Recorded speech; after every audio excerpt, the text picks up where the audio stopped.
episode 28 deep on the Battlefield show.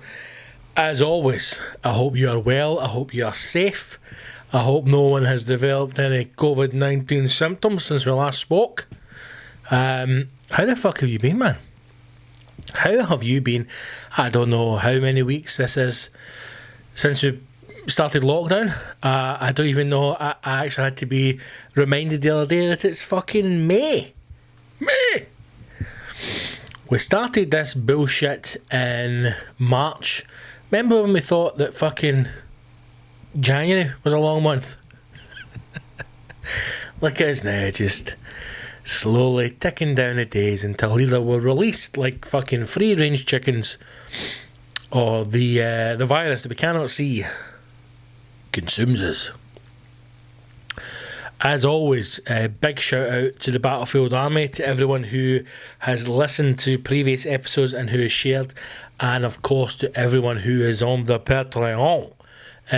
If you are not a fully fledged paid member of the Battlefield Army, you're not on the Patreon page, then you're a fucking ballback. It is the best and easiest way to support the show and support me. If you enjoy the podcast and you're sitting going, hey, do you know what?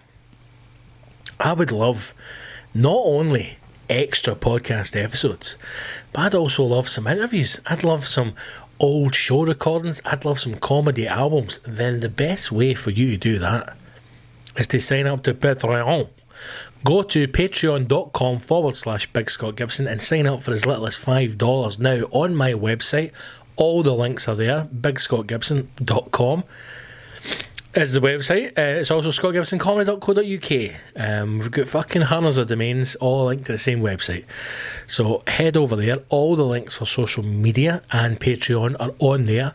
Also, you can buy my comedy albums for as little as £5 of your British pounds. But if you are a member of the Patreon, then you get those comedy albums for free. For free! So, what I'm saying is, sign up to Patreon. Do it now. Become a member of the Patreon. Patreon. I just really like saying it like that. Maybe the people who run Patreon should consider changing to Patreon. It makes it feel, more exotic. Gibbo. International. I'm losing my mind. I'm losing my fucking mind. The old depression, the old mental health, peaks and troughs, probably the way to describe it. However, something I have noticed strangely since lockdown is that whereas before, when I would crash, when I would have a bad mental health period, because I think sometimes people will say things like, I'm having a bad mental health day, Sandra. I really am. You're joking, Karen. No, I'm having a bad mental health day. It's very rarely a day. Okay? It's very rarely a day. It's a period of time, a passage of time through space where your mind is like fucking mashed potato. Sometimes what would happen is my crash would be so low and I fall so hard that it would be almost back to being suicidal thoughts and thoughts about not wanting to be here. But strangely, since lockdown, when I have my mental health dips, the troughs seem to be smaller, a more shallow trough, if you will. But I'm sure I've mentioned this before. I am getting better at understanding my own mental health and understanding the illness, and admitting to myself that I'm struggling a wee bit, and that's fine. And I know now that generally it doesn't last more than 4 days if I'm feeling really low. So I am able to kind of say to myself, look, you're just feeling shit, there's nothing wrong with it. It's okay to not be okay. There's nothing wrong with it. So we'll just fucking ride it out, man. Don't need to do anything. There's no pressure. Don't need to worry about it. And I think I've been getting myself a little bit stressed out, and I think that's affected my mental health recently because I am trying to push ahead with tour dates for 2021. I remain semi-optimistic that we'll get back to work this year, I would like to be back working at the end of October.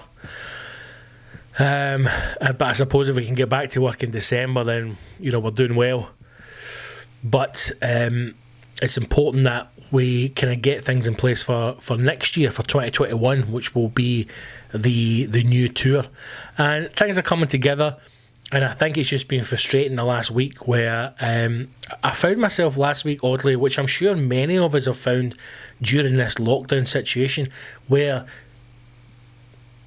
I suppose you have nothing to do, but somehow the days disappear. Now, what I meant by that is I'm not sitting scratching my arse, pulling my plonker, you know, that's a Wednesday. But things like doing the quiz, it's taken a full day now. It's taken a whole day, Tuesday night, and right up until the quiz on Wednesday, it takes to put it all together.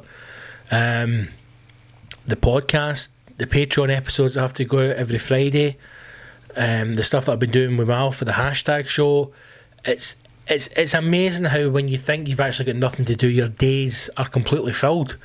And I'm also conscious that I can sit at this desk, I could be here doing a load of work, churning out emails, chasing different venues, and you're conscious that you need a break from it, you know. So it's been a bit of a week to 10 days of trying to find that balance, and I think it was just getting a bit on top of me, constantly chasing people and getting things booked in. What I can say, however, is we're looking good. We've already booked more dates than we had for the tour last year. Not a particularly big tour, so it wasn't a huge target to get, but we got there.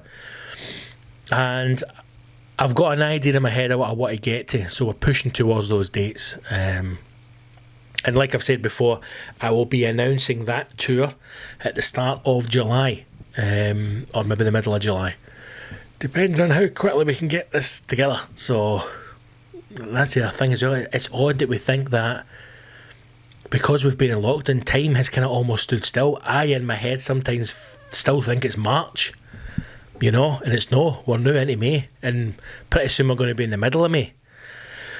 So we need to go on with it. So that's what we're doing this week. I have also, will I mention this? Fuck it, we'll mention it. This week I've also done the first two of the interviews that I'm putting together. I am doing a little thing which I wanted to do, where I thought about having guests on the podcast. And I think that the reason why I started doing this is because I always wanted to do a podcast on my own. I do a podcast before. I did it with 3 people. We got a little on Mal, which was the hashtag show. I now do it with just me and Mal, which is the hashtag show. I'm sure many of you listen to that, and if you don't, then you should, because it's completely different from this, and it's a little bit less PC probably than this one, but it's a fucking good laugh. It's a great podcast. Just search the hashtag show in any of your podcast players and you will get it. And the reason for doing this, as I have mentioned before, is because I wanted to, well, 2 reasons. One, I wanted to have that ability to record something and put it out on a regular basis, which is weekly, as opposed to the hashtag show, which is fortnightly or every 6 months, depending on when there is a hiatus. So it became more difficult when we had 3 of us or 2 of us to tie in the diaries, when it's 3 busy people. Especially now that I live on the other side of the country from Mal, and then from Gary as well. So this was always a way for me just to kind of build my own platform and build my own thing and have my own voice. And I've loved it. I've loved doing it. I cannot express to you how much it means to the people who get in touch, and to the people who listen to every single episode. It means an awful lot. So I had toyed with the idea of bringing on guests and having maybe 1 or 2 recurring guests, and I thought the whole point of me doing this was to do it on my own, and also, weirdly enough, to see if I could do it, because talking for an hour at a time on your own is difficult. I know, and you might think, I talk to myself all day every day, mate. It's a strange thing to sit here and be conscious that I am talking to you, listening to this, but right now I'm sitting here talking to a camera, myself, in an empty room. surrounded by, currently at this moment, foam sound panels that are going to go up on this wall to give us a little bit more ambience. Is it ambience? A little bit more protection, mate, when I'm talking, so the neighbours don't fucking moan, know what I mean?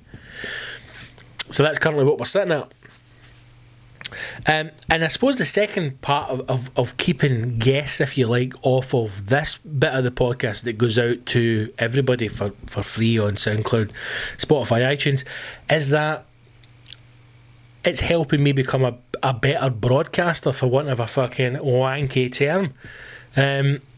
I listen to quite a few podcasts, and it's a mix of it, mostly American comics who I'm fans of, and it's a mix of groups of people with guests, different guests each week, and also podcasts with people who is just one person. And I was listening to an episode of one recently, and they were talking about how if people are starting podcasts, the hardest thing to do is do it on your own, and I was agreeing with everything they're saying, but it's odd to think that coming from episode 1 to now being on episode 28, I do feel as though I am getting better at structuring these things and talking on my own, so it can only help grow as a broadcaster, till I fucking take over in Clyde 1 or whatever other shitty Scottish fucking radio station. I'd love a radio show, I'd absolutely love it, but it's never going to happen.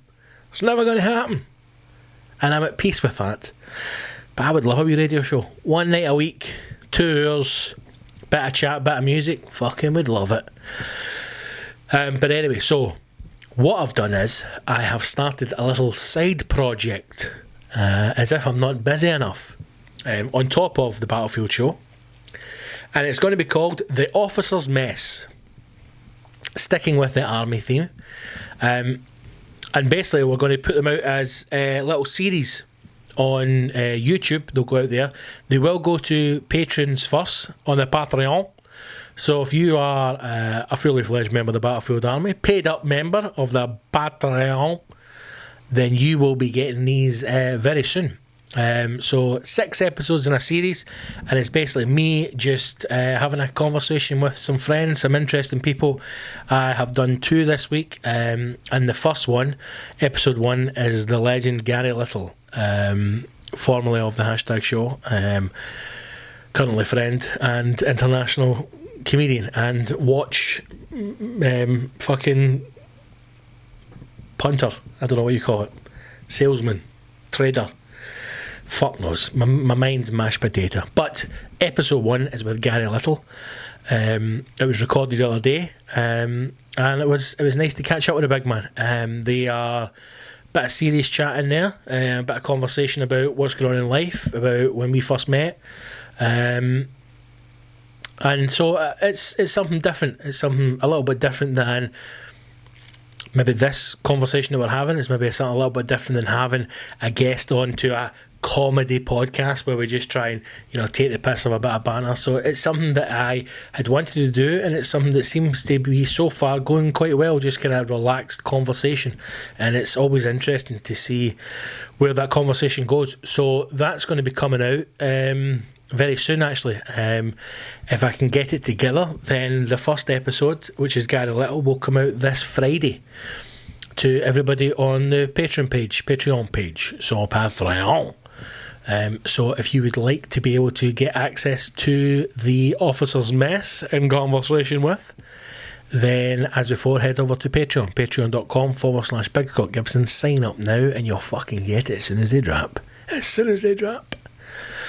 So yeah, so that's what we've been doing this week, and I did another one this morning with a friend of mine, Jeannie Jones, who's a comedian, host, and a GP. Quite an interesting conversation about how she's kind of coping in the COVID situation and how that's affecting them in the surgery and what's going on there, and her taking stuff. So that will be coming out as episode 2 at some point as well, and I've got a few more lined up next week. So we're going to be dripping them out over the coming weeks to Patreon first, and then once they've all gone out on Patreon, then they'll be available to you freeloading monkeys on YouTube. But in the meantime, subscribe to the YouTube channel, subscribe to SoundCloud or Spotify or iTunes, and fucking become a patron, man. Patreon.com/Big Scott Gibson. So what's been happening? what has been happening in the world? Adele's lost weight. She's looking bang tidy. Although, the thing is, I bet she's still a fucking narky bastard. That's all I'm saying. That's all I'm saying. I know people lost their shit over the Adele pictures. Right? They're like, oh my God, she looks amazing. But she's still got that laugh. And I've always liked Adele. She's got a pretty face. You know, it's a big lassie, but she's got a pretty face for a big lassie. My mum used to say fat people have got lovely nails. I'm like, as if that's any consolation. You know? Your body is patty. Your organs are turning to fucking soup. But you've got lovely nails then, and a beautiful wee face. Pretty, really pretty face then, on that big fat body. You know? Is it any wonder Adele's lost all the weight? Going through a horrific divorce. Couple of $100 million in the bank. See if I had $100 million in the bank. $100 million. I can't even speak. See if I had $100 million. $100 million in the bank. Do you think I'd be sitting here like a fat bastard? No. I'd have everything stapled. Stomach. Mouth. Hands. Why do people get their stomach stapled first? Just staple your hands. You can't eat it. Surely that's the way to go. Going on the NHS, you know? Any chance of getting that sweet Captain Tom money siphoned off so I can get half my lower intestine cut out? No. But what we could do is put fat mittens on people. Right? Hear me out. You go into your GP, diagnosed as being a fat cunt. What does the doctor say to you? You know, life's getting real now. Okay? Time is precious to people, right? We're not lying to each other anymore. You know? Doctor's not going to say to you, listen, see if you go for a walk for 5 minutes every day. You know? Maybe have 1 sugar in your tea instead of 2. Over time you lose weight. Bullshit. Right? Doctor says to you, get in these scales. How old are you? You're a fat bastard. And they put fat mittens on you. It's a pair of mitten gloves over the top of your hands, fucking stitched in. You need to get them surgically removed. And then you'd struggle eating. You couldn't hold eating irons. You know, can't get a knife and a fork in there. It's my fat mittens. You know? All you can do is lift up a bowl of soup. I've got the fat mittens. That's how you get cunts in a liquid diet. Chop the fucking hands off. Maybe going straight into the old staple of the stomach is aggressive, or the old gastric band where they fucking just wring your stomach out, you know? You have 1 bit of toast, you're like, that's me, I'm full. Fat mittens. Fittings. I'm copywriting that. Fittings. Struggling to lose weight? Want to get that bikini body? Try Fittings. It's mittens for fat cunts. Simply pop the fitting over your fat chubby fingers and then be free from the constraints of having to eat anything. Maybe you'd have to resort to putting it into like a bucket and eating like a trough. Then hopefully society, you know, you'd be shamed. Fat. Maybe we need to bring back fat shaming. You know? Nothing wrong with going, you're a big fat cunt, mate. Aye. You're massive, you get fucking fittings on. Oh, mate, look at stay me. Don't tell people they're fat, that's fat shaming. You're a fat cunt, mate. Maybe that's what we need to resolve to. Maybe Adele was lucky to bypass fittings and fat shaming. One, because she got a cracking voice on her. Right now, here's my advice to you if you're a fat person. Get a talent. Okay? Have a talent. Right? So when people are disgusted visibly by your size, you can go, sometimes I'll find someone like you. Or a card trick. Okay? Or the splits. Nothing will distract a group of bullies more than a 20 stone plus fat person getting into a fucking perfect splits. Nothing. You know? I'm telling you right now, there's nothing more beautiful to watch than a fat person who can dance.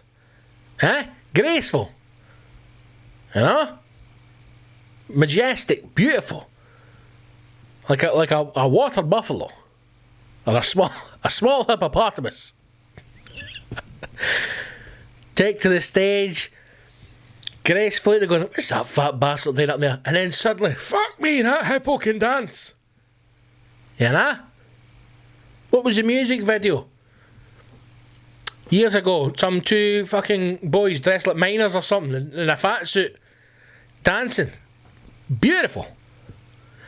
I tell you, nothing will stop a crowd in their feet quicker than a fat man that can move. I love it. I love it. I love fat people that can dance. Love it. You know? You don't know what's happened to them. You don't know how they've got to be in that position, health and size-wise that they're in. But fuck me when that music starts, you know. And they hit that dance floor. Oh. Can they move, Sandra? Fuck me, they can move. Graceful, beautiful, you know.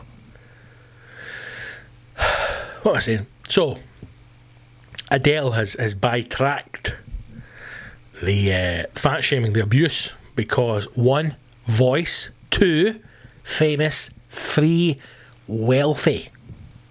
And then maybe she's got to the point in life where she's like, I'm sick of being a fat cunt. Staple my stomach. And people have gone mental. You know? It's not the first person who was once fat who's now thin. Maybe it's because it is the dramatic shift. You know, maybe it's because she's gone from being fat and she's got a pretty face to now being thin. Like, fuck me, Adele, I'd ride you like a Blackpool donkey. I don't know. But she's looking good, Woman's looking good. And also nice to see for a change that her husband's fucking cleaning her out, which is good. Usually the other way. Nice to see a bit of balance in there, Maybe this is the gender balance that we've been looking for. Finally, a man is taking a couple of fucking $100 million off his rich ex-wife. I like it. I'm on board with that. I've got a feeling Adele will still be alright. I had put a thing on Instagram asking people if they thought the television show Normal People was great or shite. And the results were, I was going to say they were what I expected, but it's what I expected to an extent, right? And I'll say this for you. I'm not going to lie, I'm going to be honest, right? I think it's rubbish from what I have watched. Now, I'll also hold my hands up to say I have not watched every single episode. My missus has, and I've dipped in and out of it. I felt very early on, that this is something that's for her. And I am just going to ruin it. Or to at least to an extent, I'm going to upset her by sitting here watching this, right? Now, the one thing I will say, everybody who said it's shit, almost 90%, in fact that's a lie, almost 90% of the people who said it's shite were men. Couple of women in there, but here's the interesting thing. Everybody who said that it was great on my Instagram poll was a woman. Not one man said it was good. Not one. Every single person who said it was good was a woman. Now, I cannot understand the appeal. I've heard people say the actors, the acting in that, it's moving, it's emotional. They're just, I feel as if I'm part of their life, you know. First of all, what? The other thing I heard was the script is just absolute. I mean, it's like life. It's amazing. There has been a number of occasions when the Mrs. Yasmin was watching the show And I dropped in and I went, what's happening? And the response was so vague and so loose that I think not only did she not want to admit that, one, she didn't know what was happening, but the real answer was nothing was happening. Nothing was happening. Now, is this just a case of a show that's came along during lockdown, it's had a wee bit of PR behind it and everybody's gone mad? Or is it because you're getting a bit of fanny bush and a wee flaccid cock and everybody's going, oh my God, it's mental? I don't know. But I do know on occasions where I watched the episodes, I lost count in the number of times when I would say, something's wrong with that cunt, or that bird's mental. I lost count.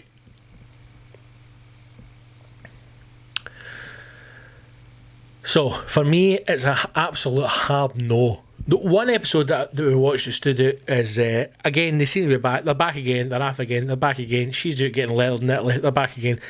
And she turns to him and says, I want you to fucking scud me. Now, words to that effect, right? In, obviously, a lyric like, I want you to fucking punch me. She, the female character likes the rough stuff, shall we say, which I always find interesting.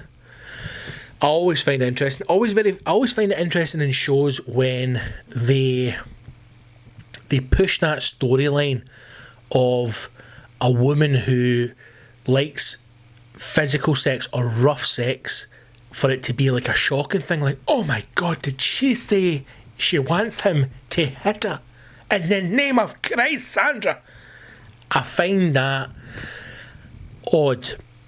Because this is 2020. It's no 1914, right? There are some people out there who like it a bit rough. Okay? They like it a bit rough. Now, what is rough? Because see if your partner says to me, John Paul, I want you to hit me. And then John Paul wraps his knuckles on your jaw and knocks you cold. That isn't what they're saying, right? But in your head, the average person's head, as you're watching this, and somebody who, a character who you've been investing in goes, oh man, you hit me. You're like, fucking hell. And you see him reaching for a chair. That isn't as far as they're going. You know? I think I mentioned this in the last episode. I think we've got such an unhealthy connection with sex in this country. An unhealthy upbringing with sex, in that we see it as a taboo, still shocking. You know, the fact that even people were talking about this show going like, he actually sees Bobby, you see his Bobby, as if that's something going, oh in the name of God, he's Bobby. Who gives a fuck, man? So that I found strange, because I'm going, is this meant to be like a caricature of hers, like she's weird in some way, or like something's wrong with her? I mean, it's not as if she's saying, I want you to fucking put me against the wall and hammer nails through both my shin bones. That's extreme. Also, how much of that is saying if you're a young person at home and you're watching it, and maybe you are starting to have thoughts about that, and you see it portrayed in a way that's making it as if you're weird in somehow? I don't know, man. I just think sometimes these things, I feel as if some of the shows that are being produced just now, some of the shows that are coming out, are box ticking to the extreme. Whereas before, box ticking was very in your face, very apparent, i.e. one black person, one white person, somebody for the north, somebody for the south, a gay person, a trans person, an old person, a young person. Make sure every fucking box is ticked. Now I feel as if the boxes are even getting a bit more subtle. I don't understand the appeal of normal people. I'm going to be honest with you. I don't quite get it. And maybe it's just one of those things where it's not for me. And I'm not going to go back and watch them, because although we are in lockdown and we've got all the time in the world, I am not wasting any of my time watching that fucking bollocks. Okay? I thought it was shit. it feels as if it's like another 50 Shades of Grey. You know, that's what it feels like. It feels like it's another thing for people who they want a bit of real life fucking lusty porn nonsense, but they're just afraid to go and watch a porno or have an actual pump. I don't know. But it wasn't for me. But it did surprise me when everybody who said it was shite on my Instagram was pretty much a man. I think I had 4 women who said it was crap. And I think those 4 women were older ladies, 40 plus, you know, who probably fucking like a good fucking jab in the ribs. And everybody who said it was great was a woman. So maybe it's something for the ladies. Maybe it's no for us. Yeah, nah. My anger levels were also pushed through the roof this week with the return of Gia Gunn into my life. We started watching RuPaul's All Stars. Huge fan of RuPaul's Drag Race. It's amazing. Best programme, one of the best programmes in the world. If you've never watched RuPaul's Drag Race, you need to watch it. It is a Roman fucking Shakespearean drama, right? And I have mentioned this previously on past podcasts as well. If you watch RuPaul's Drag Race and your first thought is, it's a fucking man in a skirt, what the fuck's going on? It's great for separating those type of people out. You know, whenever you have a party or a gathering of friends, you should put on Drag Race, and if there's any one of your friends like, what the fuck's this, cunt, men dressed as women, remove them from your life. It's easy to say, right? But drag is art. It's art.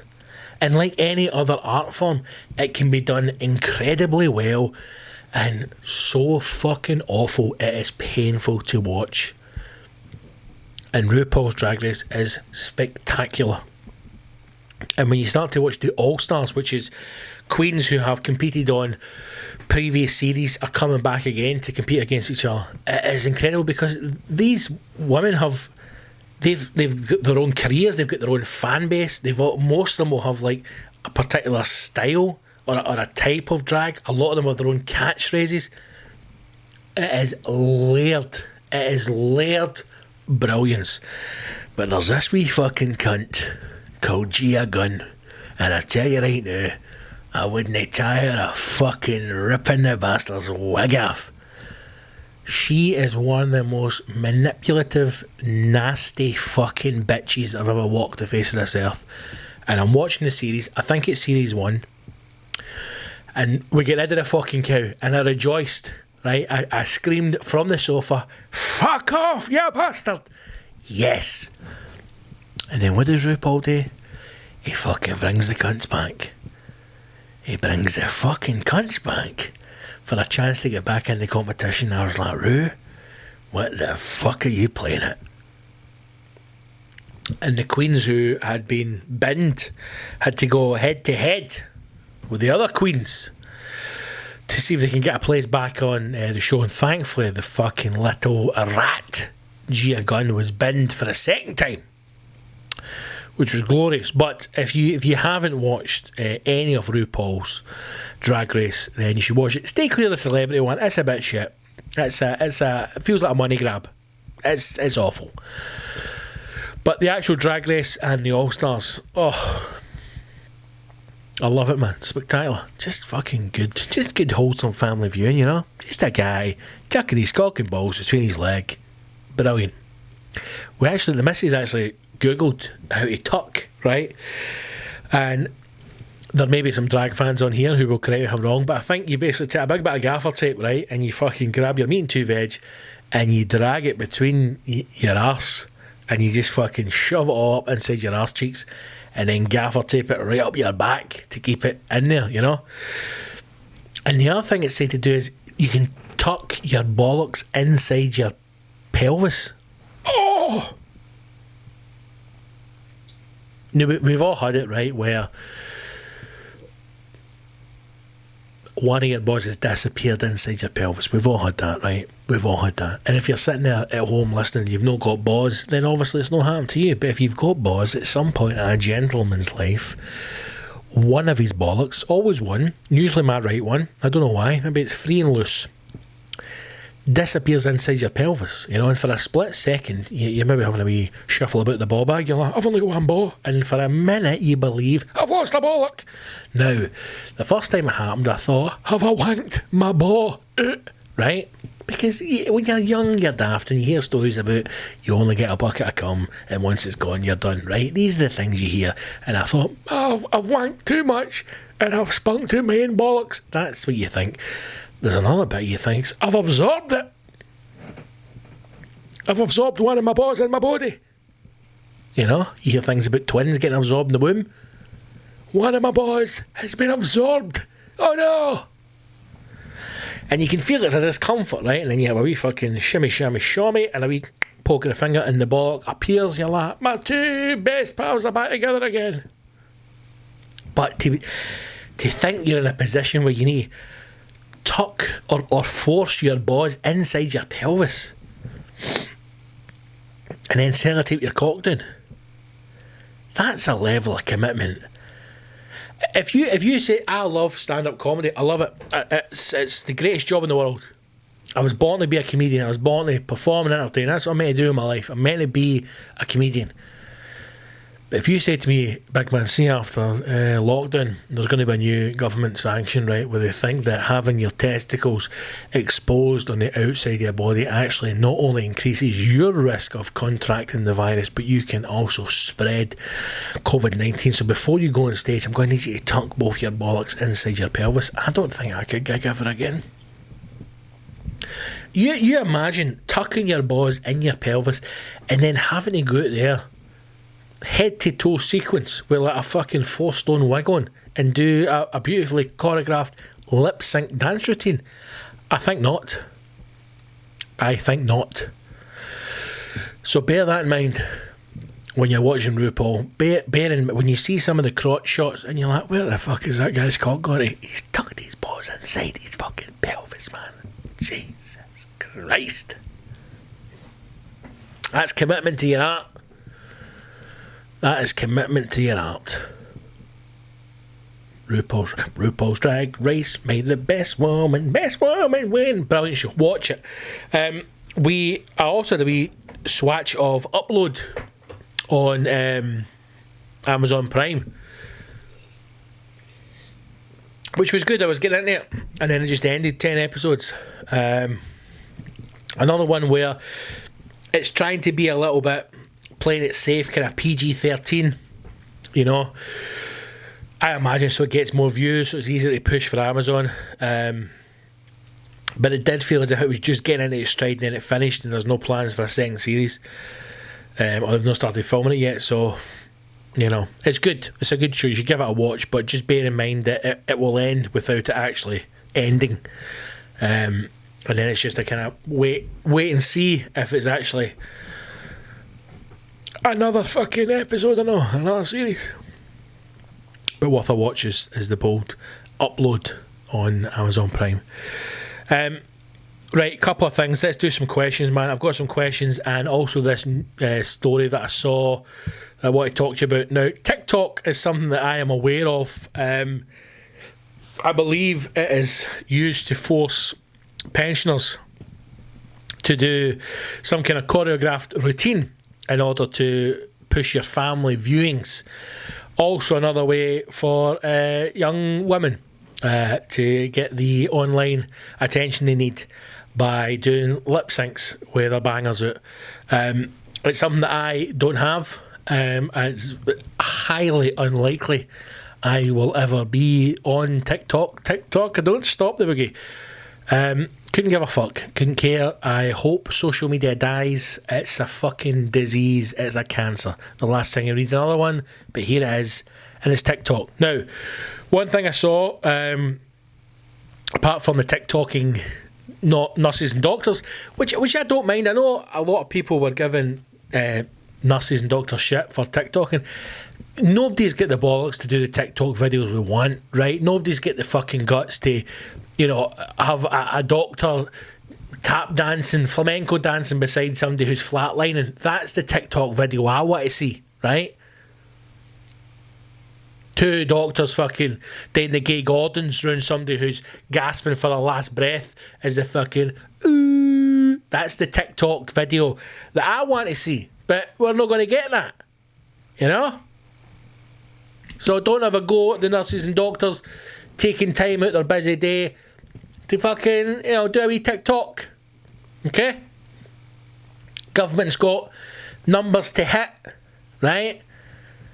The nurses can't keep looking after all these people, having all these survivors, because the government needs people to die, because this is all pushed by fear, right? Fear is what's going to keep the world spinning and keep that money coming in. So they need some people dying, right? So they maybe 4 into 10 Downing Street, how we doing today? Nurse Pratchett going, listen, we've fucking saved 10,000. Well, I tell you what, tell the doctors to get into the ward, get in the corridor, do a couple of TikToks and let a few of them slip away. That's why TikTok videos of nurses and doctors have always got to have music over the top of it, because if it didn't have that music playing, you would just hear the dull, faint sound of everybody flatlining in the ward behind them, right? And nobody wants to see people fucking dabbing as ooh. Nobody wants that, right? So the story, TikToker, don't stop the boogie. There is a group of apparently British TikTokers, 6 of them, right, who before lockdown all moved into a house together in London. Of course it's fucking London. They've called it Byte House, BYTE House, and the headline, which this is on Vice, right, which is normally quite good for some kind of documentary, hard-hitting journalism, but this is the bullshit I've got me here. TikTok stars moved in together during the pandemic. First of all, who cares? Now, I can hear you screaming that. Big man, who cares? Not me! But when I read this, it fueled the fire in my belly. You know? It fueled the fire in my belly to make me think that Whitney Houston once said, children are the future. And if children are the future, our future is a fucking apocalypse wasteland. If this is the fucking shower of cuntbags that are coming up behind us. So let me just read this to you. Imagine being fresh out of secondary school and getting offered a salary to move into a mansion with your best friend. Imagine that. I'm sure a lot of people did. It was called Epstein's Island, and rich people came over and buggered their arseholes. You're no longer stuck in your childhood bedroom, sleeping on a mattress you've clearly outgrown. Sleeping on a mattress you've outgrown? Do they think this is Cinderella? Show me one teenager in this country that is stuck on a 4-foot single mattress. Your mum is nagging you to fix the router so she can do Zumba on Zoom. What? Are you a journalist? Honestly, God, man, I need to start reading these articles before I do this, because I can just feel the fucking rage coursing through my blood.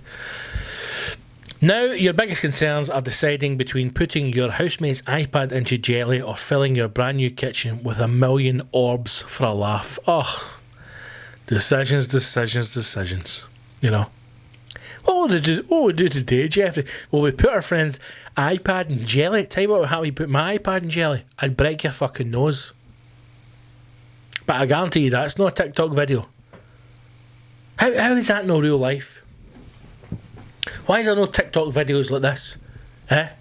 Suddenly puts their iPad in jelly and they're all like, oh my god, Sebastian, what have you done? It's in jelly. Like, oh my god, it's in fucking jelly. Where's the end of that TikTok video where Sebastian's in his bedroom crying as his nose has been bust into his fucking face? Maybe they should invite me to live in the mansion. Just cuts to TikTok. It's like the Blair Witch Project where they're all fucking sitting going, oh my god, it didn't go well. We put Scott's iPad in jelly and now he's killed the fucking dog. Fee, fi, fo, fum. I smell the blood of 6 TikTok cunts. Where the fuck are you? Who put my iPad in jelly, you bastard? Just fucking smashing a cunt. Cuts to the next day, terrified. They open up the fridge and his pals, he's in jelly. He's in jelly. This is the reality of 6 of Britain's biggest TikTokers. Imagine a world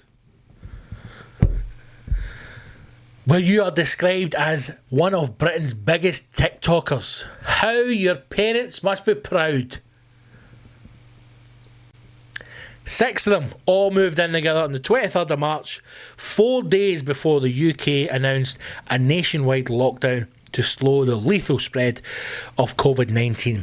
4 days before this was announced, they had the hindsight as 16, 17, 19-year-olds to move into a multi-million-pound villa in London, almost as if people knew it was going to happen, almost as if TikTok is behind it, almost as if. The whole thing about this is whatever happens during lockdown, keep making the fucking videos because it makes us money in advertising. Oh my god, eh? Money makes the world go round. Welcome to Byte House, the first content house to launch in the UK. Residents include 22-year-old, you're a bit old, Jake Sweet, who goes by Surface London. Does he, eh? 19-year-old Kate Franklin, 17-year-old Monty Keats, 17-year-old. Can't know, he's not an adult. What's he doing living here? 19-year-old Shawnee Kibbe, 20-year-old Lily Rose, and 20-year-old Sebi Wood. So ages range from 17 to 22. The housemates, otherwise known as the Byte Squad, oh my god, have over 15 million followers between them. The aim of their stay is to produce videos together and grow their following by cross-pollinating audiences. And it's worked. By golly gosh, it's worked. Since moving in, the housemates have seen an astronomical rise in followers and views across all platforms. Zippity-doo-dah for them. Do you know the biggest threat to that house? Syphilis. Because, see, once lockdown's over and one of these wee fucking twinks goes out and gets rattled or pumped somebody in a scheme where they're going into like a meet and greet at a fucking nightclub in Liverpool and they come back to Byte House and then spread it amongst them, boom, your TikTok's shut down. Oh my god. Content houses have been around for a while, originating in California and propagating like wildfire. The first sprung up in 2013 when a group of YouTubers moved into an LA mansion and launched a channel called Our Second Life. Shortly after, a group of Vine creators moved into a large apartment in Hollywood and stayed there until the app discontinued in 2016. Jake Paul formed the infamous Team 10 Collective. Ex-Vine star David Dobrik founded the Vlog Squad. Fuck me, man. Really thinking hard on these names. And from 2018 to 2020, we saw the rise and fall of the Clout House, the first TikTok house. The Hype House arrived in January of 2020 with 16 TikTokers moving into a Spanish-style mansion in LA and immediately descending into chaos as ex-member dramatically left to start her own content house. The fucking cow. Can you trust them? It's like Game of Thrones. London's Byte House follows the Hype House blueprint, but unlike their American counterparts, it wasn't founded by TikTokers themselves. Byte House was set up by Gen Z marketing agency called Fanbytes. A division of the company, Bite-Sized Talent manages 42 of the UK's biggest TikTokers, including the Byte Squad. In the name of the wee man. Is this what the future of entertainment looks like in the UK? Is this what it is? That we no longer have comedians, artists, singers? Is this what it is? Writers, performers? Instead, we have 6, 8, 10, a balanced number. 3 guys, 3 women, 4 guys, 4 women. That all have a different look, but all somehow look the same. Jammed together for a few years of their life, early 20s, because when they're 23, they're fucking old meat. Just to fucking sell you stuff, man. That's depressing. That is absolutely depressing to think that there are these fucking douchebags living in some multi-million pound house in London to make fucking TikTok videos. Jesus wept. If you want to read that article further, it's on vice.com. TikTok stars is the headline, and it's just got a picture of the 6 of them, and I swear to God I would not tire from taking a shovel to each of them. We know where they are, we know where the house is, man. I mean, fucking send the SAS in. They're probably itching to get out and do some action. God almighty. Right, let's do some questions, man. I've had some wonderful questions from you, and let's start to wrap up this episode before I fucking storm the TikTok house. I can't believe it. Making fucking TikTok videos. There you go, eh? There you fucking go. Right, load of questions from Facebook and Instagram. Thanks to everybody who got in touch. Easiest way to do it is follow the social medias, man. I'll usually post up saying when I'm going to record and ask for some questions. Facebook is Scott Gibson Comedy. Instagram and Twitter is at Big Scott Gibson. You should like the Facebook page because, as most of you know by now, every Wednesday during lockdown at 8:30 p.m. live on the Facebook page, I will be doing a quarantine quiz. I think we are now into week 7 or week 8 of the quiz. Always a good laugh. 4 rounds of medium strength questions. Picture rounds, music rounds, celebrity questions. It's a whole lot of fun. Prizes to be won. Is there prizes? There's fuck all prizes. But hey, it's taking part that counts. So make sure you follow me on Facebook, Scott Gibson Comedy. Like that page, and 8:30 every Wednesday we go live for the quiz. So join me for that. Right, Livy Guy, you're the first one that's jumped out the page, mate, on Instagram. Livy Guy has asked, square go between Nicola Sturgeon and Katie Hopkins. Who wins? I mean, mate, that's not even a fair fight, right? That's like a heavyweight going up against a homeless person. That isn't even a fair fight. Not only does the gaffer Sturgeon, our fearless leader, destroy Katie Hopkins in the first round, she kills her. It's a death in the ring, pronounced dead in the ring. I think Sturgeon is 2 or 3 more patronising comments away from completely losing her shit. I don't know if you saw it the other day where she was live on the BBC and they were asking her about what Bojangles had said, and then they cut her off to go to a live footage of Dominic Raab walking into number 10, not being interviewed, not Dominic Raab giving a statement, just walking in a building. They stopped the First Minister of Scotland mid-sentence to say, we are going to go and watch this guy open a door.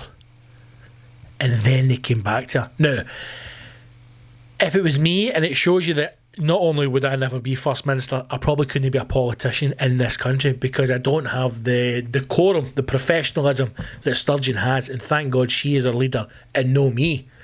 Because they would have came back to me and it would just have been an empty backdrop because I would have fucked off, or I would have dropped my trousers and parted my arse cheeks to have a live shot of my hairy arsehole on the BBC.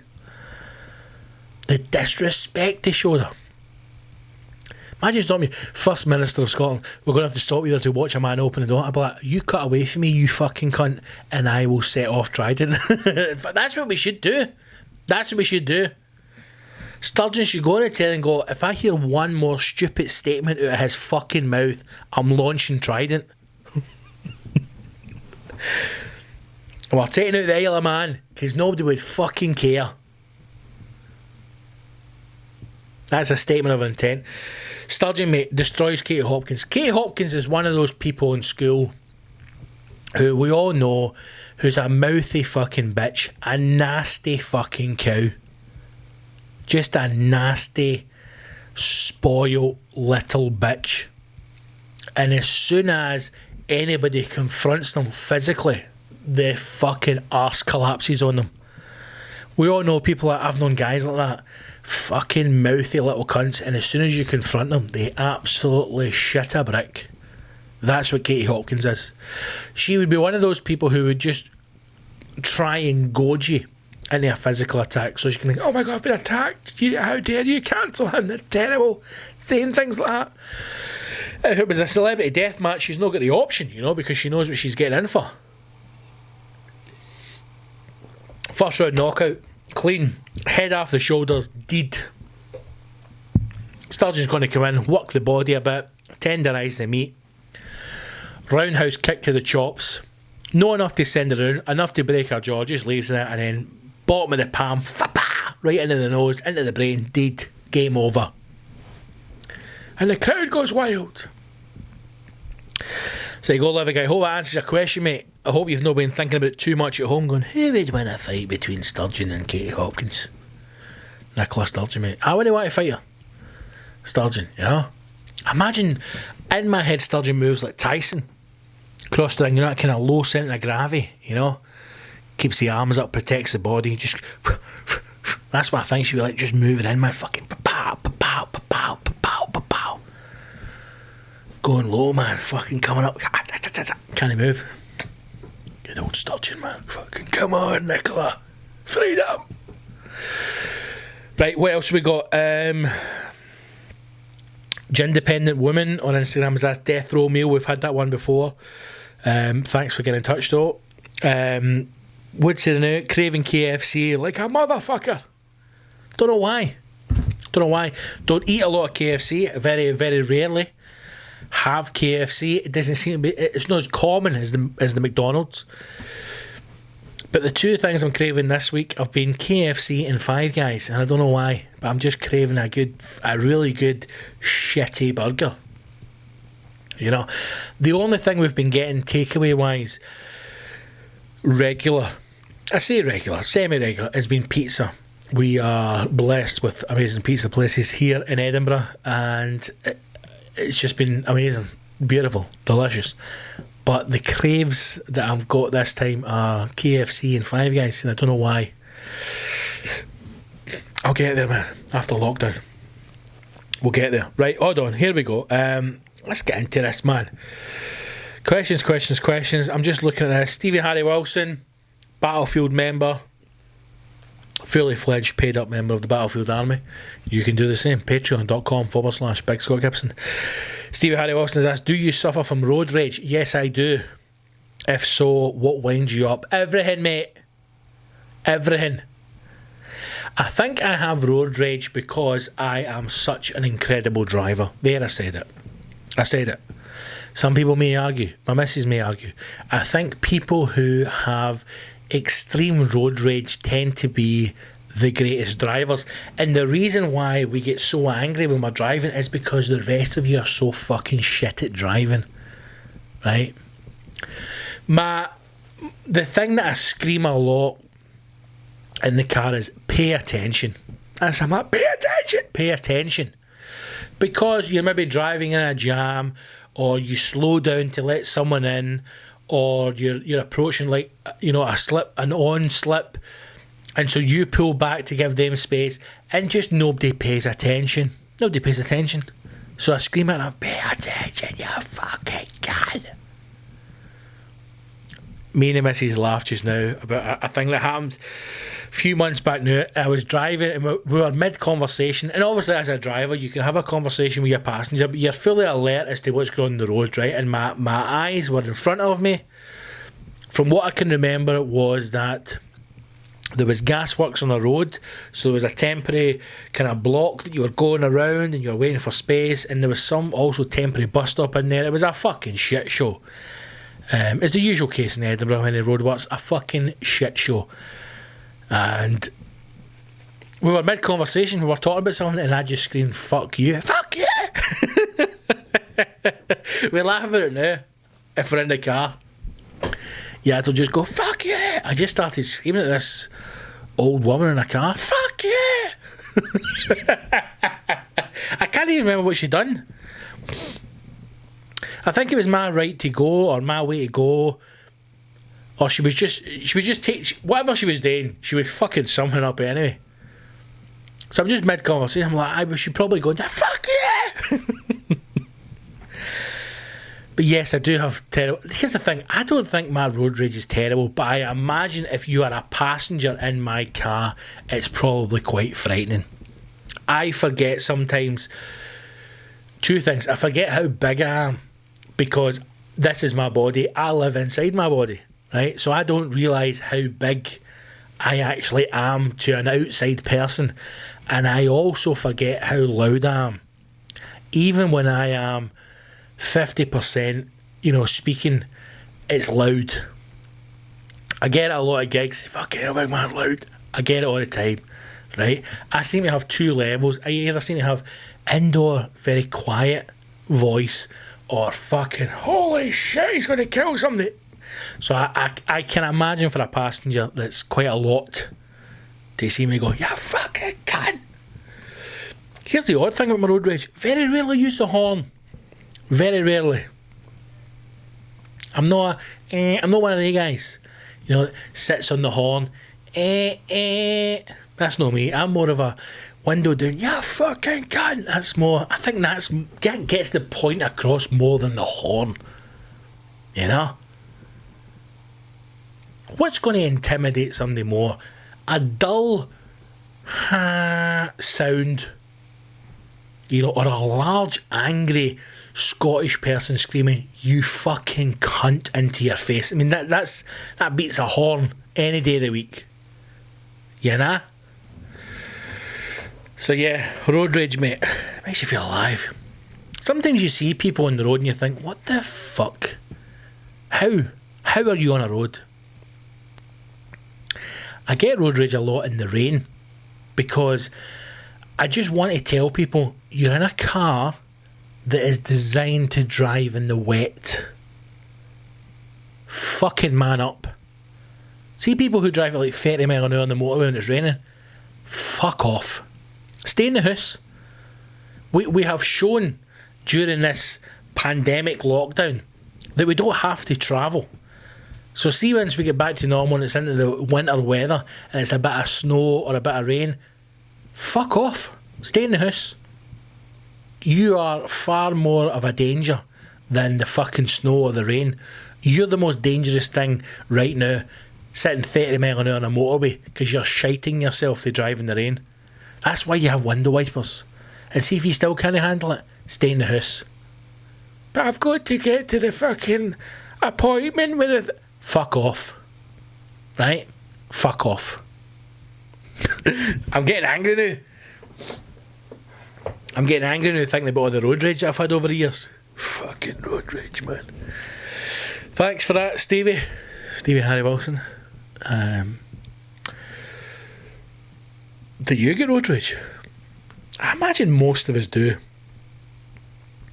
I think you'd need to be quite a placid, boring person to never have road rage, because there's a lot of fucking morons on the road. A lot of morons. Enough to send anybody over the edge. But Stevie, thank you very much indeed for the question, mate. Right, let's do, I'm just looking at the time here, man. Let's do another one. Robert Gillen on Facebook. Robert has asked, the battlefield army take over the UK. Commander-in-Chief Gibson, hello there, has 3 laws that he can instill without question. What would they be? Oh God, what would they be, mate?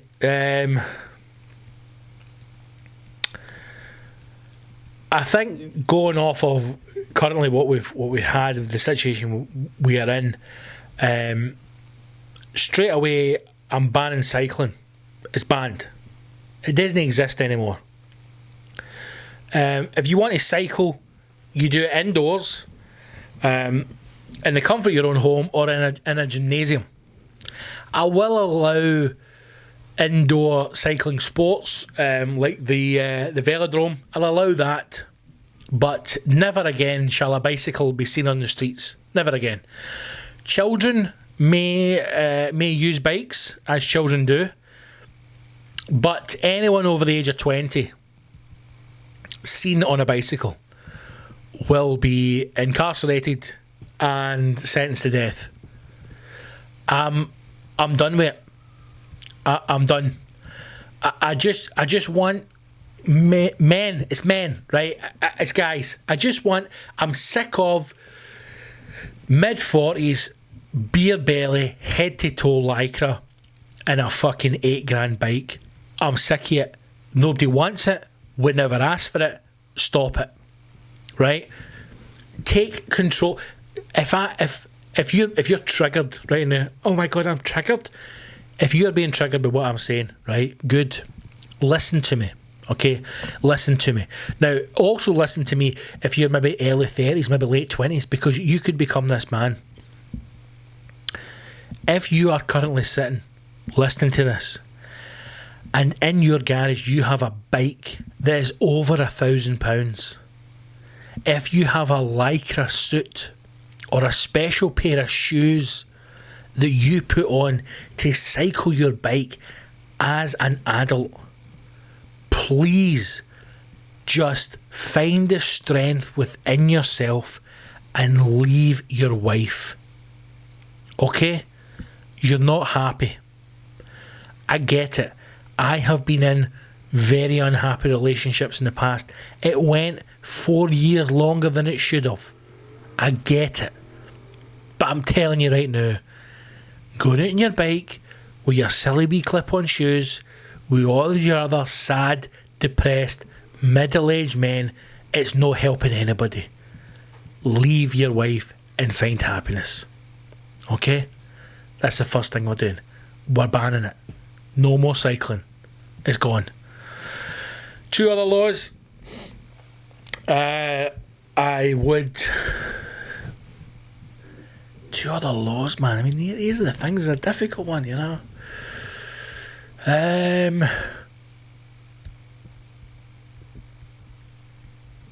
don't know, mate. My mind's going blank here. My mind's going blank. I can't get past the bikes. I'd probably say 4-day week. I think that's enough. Monday to Thursday. That's law 2. We're moving to a 4-day week. I don't care the business. I don't care what you're doing. We're moving to a 4-day week. And the third rule is that I would ban the sale of IPA. And everywhere. Bars, restaurants, shops. It doesn't exist. Forget it. IPA is no longer a thing. I'm sick of it. I'm sick of going down a beer and spirits aisle to be greeted by a wall of fucked up names and colours. I will allow lager, I will allow stout, and I will allow beer. Whatever 80 shilling is, we're having that. Guinness, it stays. Lager, yes please. The rest of your shite, fuck off. Mad blonde beers, IPAs, mango flavoured citrus wank lager, forget it. We are restoring the world back to the way it should be, right? Hair in your chest, hair in your bollocks, and a good can of fucking 80 shilling.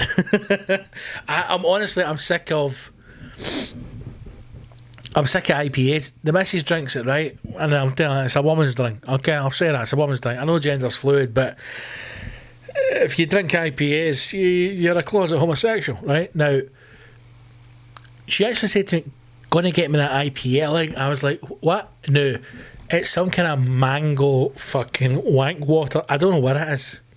But see, the other day in the supermarket, it was a wall of colour and just hipster design. Just what happened to just an old-fashioned can of lager? Huh? One colour, fucking the brewery badge, bosh. Now it's all geometric designs and, you know, infomercials and different traits, and there's a skull, one with a skull and one with a pineapple, and going, what the fuck are you? And nobody even thinks as well, a can of lager is about, what, £3 in the shops if you're buying it single. I mean, you probably get a fucking 6-pack. You can get a 12-pack of lager for, what, a tenner? And they're selling these wee IPA stumpies. It's the size of a can of Coke for like £4 a pop. Get to fuck. And it's stinking. There's a brewery in Edinburgh and Leith called Pilot. And their beer's alright. And we were down at the... What is the name of the place? There's a wee market down in Leith that is on a Saturday, I think it is. I think it's like the second Saturday of the month, every second week. And there's is it Constitution House? Is that what it's called? There's basically this kind of coffee shop. William and Johnson is a coffee roasters. They've got a bit in it. And they have like food at the back and you can walk through and it's all very fucking Leith and hipster and hey, isn't life great? And Pilot had a stall one day and they're doing all different types of beer and you can taste it. And I says to the guy, I just have the beer, the lager, and it's just the grey one, the grey can, nice can. Tastes like beer. And he's like, do you want to try this one? It's like a citrus explosion burst. And I went, no, I don't. And he went, just try it, it's really nice. And it was fucking rancid. And I said to the guy, I was like, man, that's stinking.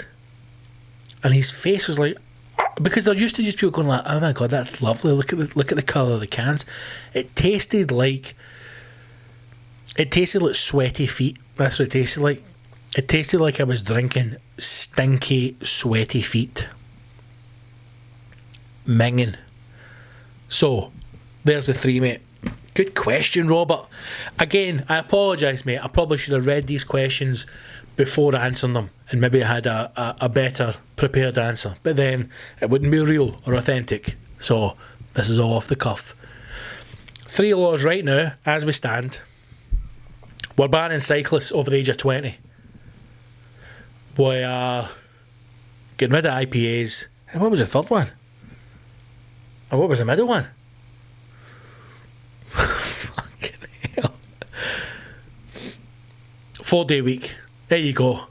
What a fucking... I mean, that isn't 3 dramatic changes. You know what I mean? I'm not saying like, right, fucking name me the Chinese people. I'm not saying that. You know, if you were to come out of lockdown and the government went, listen, cycling's banned if you're over 20, you work a 4-day week and IPA doesn't exist anymore, you'd be like, fucking, it's a win-win-win. I should be in charge, man. Good question, Robert. Robert Gillen on Facebook. I hope you're on the Patreon, mate. And if you're not, fucking go on the Patreon. Right, thank you to everyone who asked a question. Instagram and Facebook this week. A bit quiet on the old Twitter. But if you'd like to follow me on there, you can do so. Instagram and Twitter, I am at Big Scott Gibson. Facebook is Scott Gibson Comedy. Make sure you follow all the social media pages and consider becoming a Patreon for the show. Patreon.com Big Scott Gibson. Every single Friday, a brand new Patreon only exclusive episode drops just for your Patreon ears and nobody else. This Friday, it's going to be the first episode of The Officer's Mess, which is a new kind of conversational podcast that I've been doing. And episode 1 is with the wonderful Gary Little. And the video of that will be out on Patreon this Friday. So, as I've said, if you haven't signed up, do so now. You can do so for as little as $5, which is £3. £3 a month. What is that? Fucking nothing. That's what it is. It's nothing. It's not even £1 a week. That's not even £1 a episode, you cheap bastards. So head over to patreon.com/Big Scott Gibson or go to the website scottgibsoncomedy.co.uk. Follow all the links there and you can become a fully fledged member of the Battlefield Army. Right, team, episode 28. This was a wee bit ranty. I maybe should have had a bigger lunch. I maybe should have went for a walk before we started this. I don't know. But next time, we'll try and bring a bit more peace and love into the Battlefield show. Thank you very much for listening. Thank you to everybody who has subscribed. If you haven't, make sure you do so where you can. Share these episodes. Share them in your social media. Let's grow the Battlefield Army. Look after yourself. Stay safe. Don't be a fucking Bojangles cunt going, I'm going to the park with 25 of my pals. Stay safe. Another couple of weeks, another month or two of lockdown, and everybody's going to be fine. Stay safe, stay calm, look after yourselves, become a patron, play the quiz on the Wednesdays, and hopefully I'll see you in a battlefield very soon. Take care. All the best. Onwards.